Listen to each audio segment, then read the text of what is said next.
Well, this week, my children, most of my children, are coming to spend a little time with Grandmom. So I thought I better come back inside and make sure everything's all ready.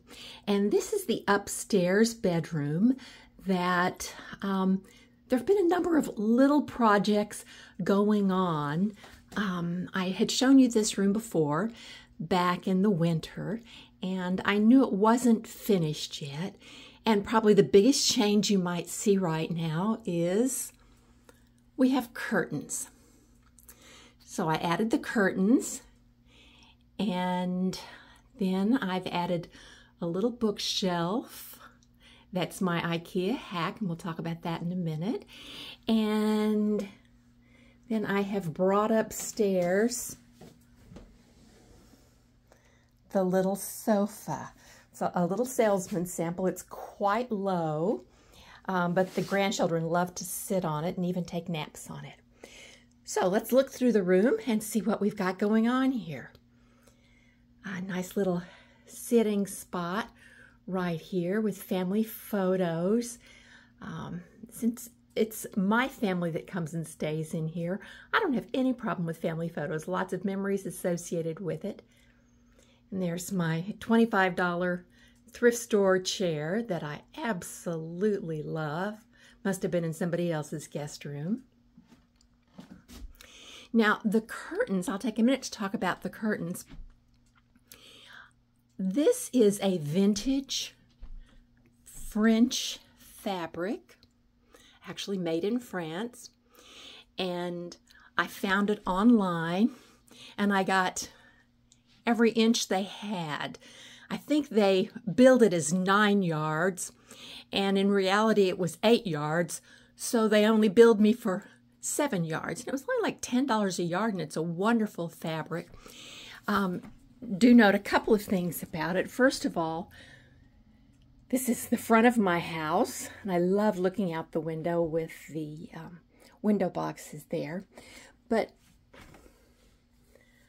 I don't want green curtains from the outside, so these are lined, as are the curtains in the rest of the front of on the front of the house. So from the outside, it looks more uniform. And since I didn't have as much fabric as I'd thought, I was very careful when I went to, I don't know if you can see that or not. Normally you would fold the fabric back, and it would take like 3 or 4 inches on the top, and the very same thing on the bottom. I didn't even hem it. That is ironed on, so it's like a ½ an inch on the top and the bottom, and I did that to get as much length as possible. And they are kind of kissing the floor. I think it's most important that they touch the floor, and as high as I could get them. So they are 2 different heights because of the slope of the ceiling. And of course, the higher the curtain is hung, the taller the window will appear. The ceiling will appear in the room. So that's what's going on there. And they are held back with a simple little hold back, which makes it easy to darken the room at night. Now, the next thing so that was the first project to get this room redone. And the second thing was my little IKEA hack. And this is the story of how this came to be. Well, I wanted to add a little bookshelf here in this spot, and so I started hitting the Goodwill and seeing what I could come up with. And first thing I found was this little whatnot shelf that hangs on a wall. It's what it's supposed to do, is hang on a wall. What I liked about it was it would hold 2 shelves, but it's too small. So I found this one at Goodwill. It's an IKEA piece from $19.99, and I got it for $9.99. And that's cheaper than the wood. So I put it in the place, and I thought, you know, if I turn it upside down, I can get 2 shelves out of it, but I need to make it bigger. So I went and did some thinking, watched a few YouTube videos, and I decided I was going to build it up. And I went and bought myself some 1x3 and some 1x2 wood and some 1x8. And I started by sawing the 1x2s. I got 4 1x2s that were the height I wanted, and 2 1x3s that were the same height. So I had these 4 pieces that were all the same height. And on the side, I glued and then used the nail gun. Love the nail gun with finished nails on it to attach these pieces of wood to the side.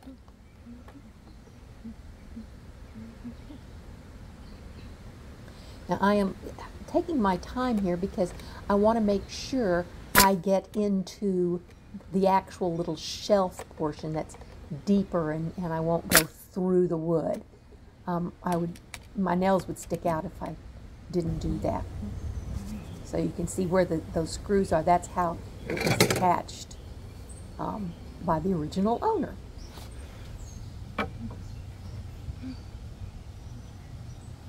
There are the 2 sides on.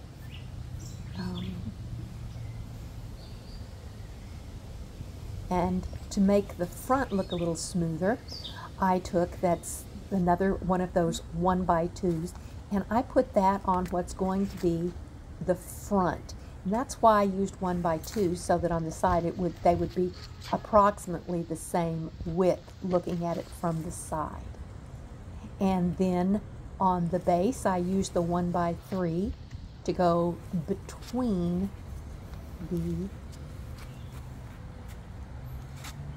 2 sideboards. Now that's the height I'm going to be, but the next part requires more hands. So I had to get my husband involved here, and we added the 1x8 on the side. We added the 1x8s on top, screwed it down so it would be nice and sturdy. And again, it's much easier with 4 hands, so I had my husband help me. And we did a thin, stripped a piece of the 1x3 to create a little down low in the front to go between the 2 sides. Does that make sense?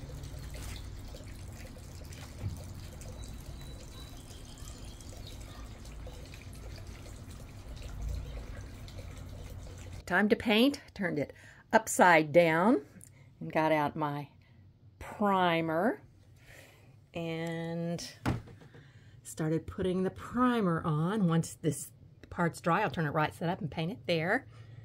Maybe I'll have Kirby help me, right? Hello, Kirby. Meow. If there's cat fur in it, you'll know why.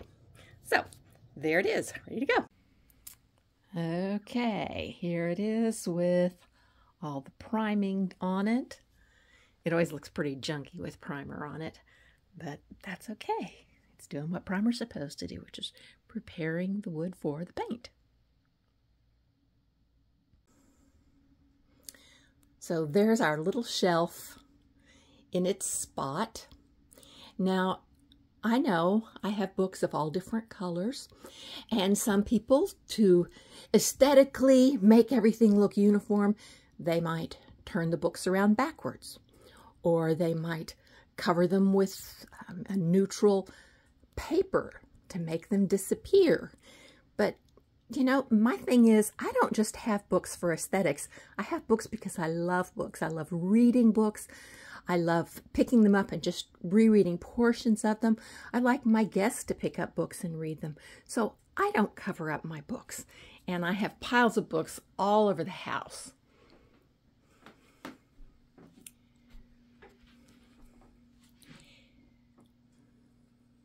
Now, everything has a little story that goes with it. And, you know, the box here, that's a box that had playing cards in it, and I can remember opening that up as a small child and being absolutely fascinated with the playing cards that were inside. That was in the days of bridge, and we played with it so much I don't think the cards they're not 52 in any one of them. And then a little family plate that someone in the family hand painted, and a flower from the garden. This is kind of interesting. That leaf is off of my elephant ear, and the branch kind of broke down and the leaf started to discolor, which normally you'd remove that because it looks bad. But I thought it was just fascinating the way the colors changed, and I thought it would be pretty with just a single Asiatic lily.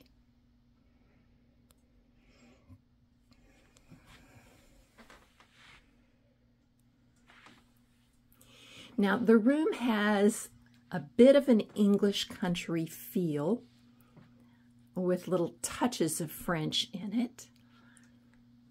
But the floral chintz on my $25 chair, very, very English country, and little bits of flowers and so forth. But the English also love their dogs, so we have some pictures of dogs. There's one dog there. Those actually were original oil paintings that belonged to my grandmother.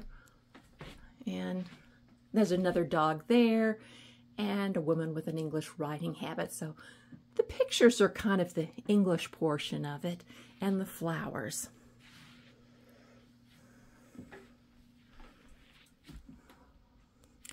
The headboard was from my great-grandparents. That was their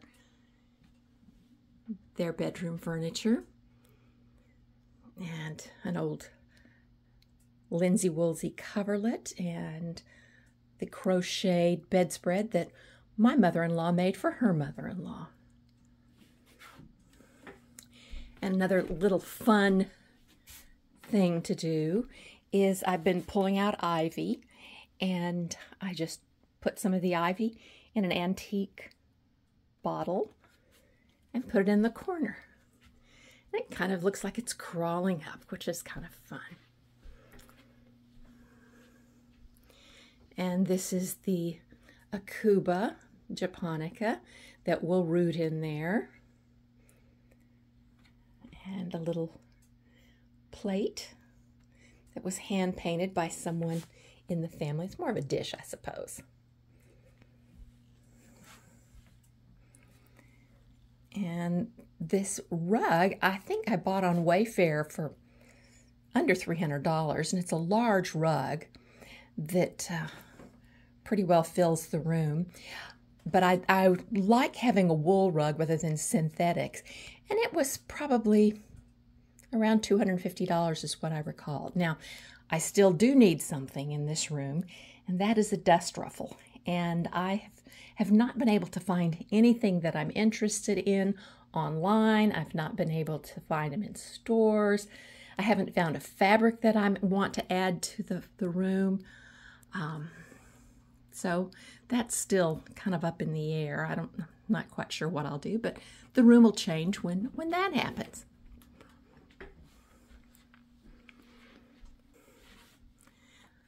This is kind of what instituted the change here. This little sofa was a salesman sample, as my guess. And I'll insert a picture here.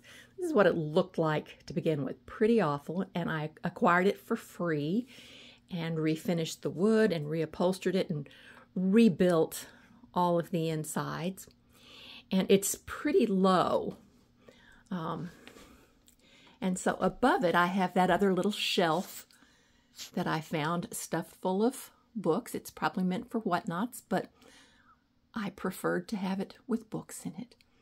And then this is a gallery wall created with thrift store frames and mostly thrift store art. And I'm going to share the one really precious thing on here. This actually is a watercolor made by my sister. She gave it to me last year for Christmas. She's really quite good. And it's in a thrift store frame that I got for a couple of bucks at most. And above that is a signed and numbered print. Looks very French. I think it was $12.99. Now, the kitty there, I made that in the style of Picasso. And again, another little inexpensive thrift store print, thrift store frame. And I wanted a little more modern, simple lines on that simple drawing. And here is a Mary Cassatt print that our family loves. My daughters have all said, I'll take that when you don't want it. But we love Mary Cassatt. And another thrift store frame. And this is one of the plates from a book on birds that's, an antique book that I got for free at the library. And it was falling apart, so the page just kind of fell out, and I put it inside a frame. And then this is a little piece of art. I've shown this before. Little whimsical touch here. It's a, what's it called? Fiber art. It's a little house made out of fibers, and it opens up. If you want to see more about that, I featured it on my video on whimsy.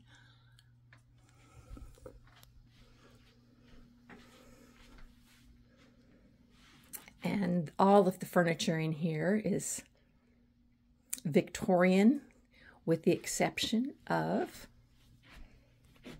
my little handmade IKEA hack that I did, and it fits perfectly, and it's exactly what I wanted it to do. And I could have looked for years and never found the right piece, but that works perfectly.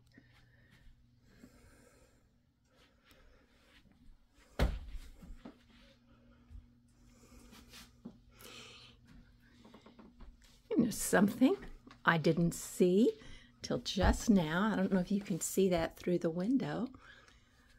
That's my crepe myrtle starting to bloom. That's fun. This window always has a nice view out into the front yard. And this window, this is in the little closet, and it has a view out onto the deck and looking down the pathway in the backyard. It's one of my favorite views, strangely, in the closet. So that's why, part of the reason I keep the closet door open, so we can see out this window. Well, anyway, thanks so much for joining us today. I hope you enjoyed that. And I hope you're getting to spend some time this summer with your family and friends. And we will see you next time.